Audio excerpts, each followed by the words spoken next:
പുതിയ സർക്കാർ വന്നു. പിന്നെ കണ്ടത് കേരയിൽ എന്നുള്ള പദ്ധതി നിർത്തിവെച്ചിരിക്കുന്നു എന്നുള്ളൊരു തീരുമാനമാണ്. അതിനുശേഷം നമ്മൾ എന്താണ് കണ്ടത്? ആൾക്കാർ പോയിട്ട് ആ ഫേമസ് ആയിട്ടുള്ള മഞ്ഞക്കല്ലുകൾ എടുത്തു കളയുന്നു. പിന്നീട് സോഷ്യൽ മീഡിയസിൽ സെലിബ്രേഷൻ മോഡായി. കല്ലുകൾ പോയി, വീടുകൾ രക്ഷപ്പെട്ടു, ജനങ്ങൾ ജയിച്ചു എന്നിങ്ങനെ റിയാക്ഷൻസും വീഡിയോസും അതുപോലെ തന്നെ ചർച്ചകളും വന്നു. ഇത് കണ്ടപ്പോൾ എനിക്ക് തോന്നിയൊരു സംശയമാണ്. കേരളത്തിൽ ശരിക്കും ഒരു ഡെവലപ്മെന്റ് പ്രോജക്റ്റ് സക്സസ് ആക്കുന്നതാണോ ഇഷ്ടം?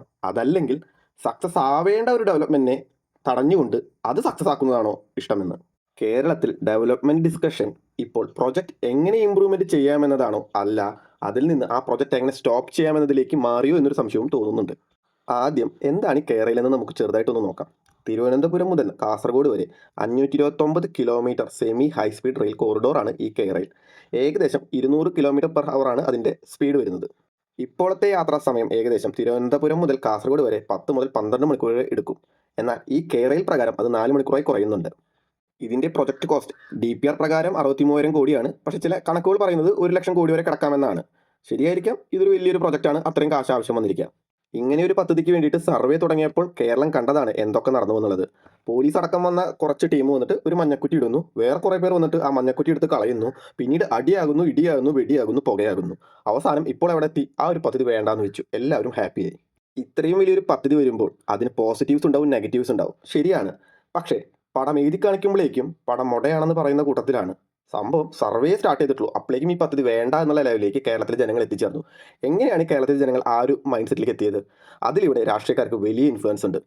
പ്രശ്നങ്ങളില്ലാത്ത ഒരു പദ്ധതിയും ലോകത്ത് എവിടെയുമില്ല. പക്ഷേ കേരളത്തിൽ മാത്രം എന്താണ് ഇങ്ങനെ?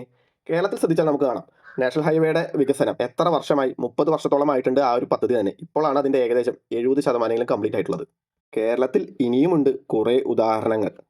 ഗെയിൽ പൈപ്പ് ലൈൻ ആദ്യം എന്തായിരുന്നു അതിൻ്റെ അവസ്ഥ? പ്രതിഷേധം, പൊട്ടിത്തെറിക്കും, ജീവിക്കാൻ പറ്റില്ല എന്നൊക്കെ പറഞ്ഞവരാണ് പിന്നീട് ഭരണത്തിൽ വന്നപ്പോൾ ഇത് നടപ്പിലാക്കിയത്. വിഴിഞ്ഞം പോർട്ട് വന്നപ്പോൾ എന്തായിരുന്നു? ഇത് നടക്കില്ല, നടത്തിക്കില്ല, കേരളം തകരും, കടൽ നശിക്കും, മത്സ്യത്തൊഴിലാളികൾ നശിക്കും, ഇങ്ങനെയൊക്കെ പറഞ്ഞിരുന്നതാണ്. പക്ഷേ ഇപ്പോൾ എന്തായി? വിഴിഞ്ഞം പോർട്ട് ഇന്ത്യയിലെ തന്നെ ഏറ്റവും വലിയ ഒരു ട്രാൻസ്ഷിപ്മെൻറ്റ് പോർട്ടാകാനുള്ള പൊട്ടൻഷ്യലോടെ വളർന്നുകൊണ്ടിരിക്കുകയാണ്. സെയിം ക്ലീഷേ തന്നെയാണ് കൊച്ചി മെട്രോൻ്റെ കാര്യം വന്നപ്പോൾ.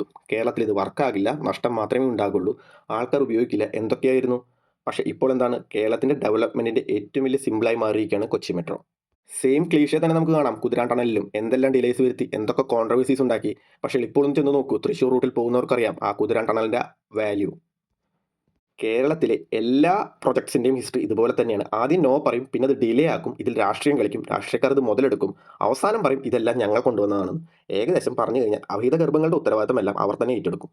ഇവിടെ ഒരു ഇമ്പോർട്ടൻറ്റ് കോൺസെപ്റ്റ് ഉണ്ട്, നിംബി എന്നാണ് അതിന് പറയുക. അതായത് ഡെവലപ്മെൻറ്റ് വേണം, പക്ഷേ അതെൻ്റെ ബാക്ക് യാർഡിൽ വേണ്ട. No development in my back yard.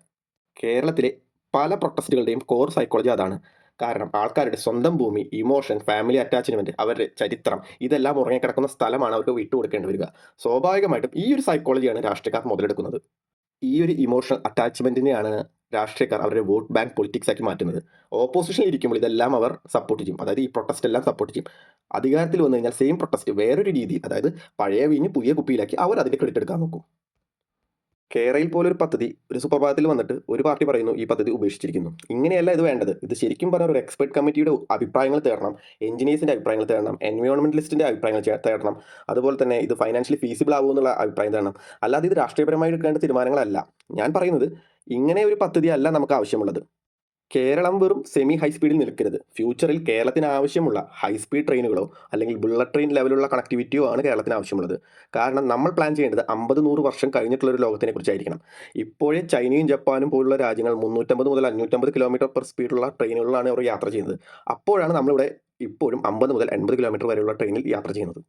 എന്നിട്ട് പറയുകയാണ് ഈ ട്രെയിൻ മതി, ഇത് വേണമെങ്കിൽ കുറച്ചും കൂടെ സ്പീഡൊക്കെ കൂട്ടി പൊടിയൊക്കെ തട്ടിയെടുത്ത് കഴിഞ്ഞാൽ സൂപ്പറായി ഓടുന്നു.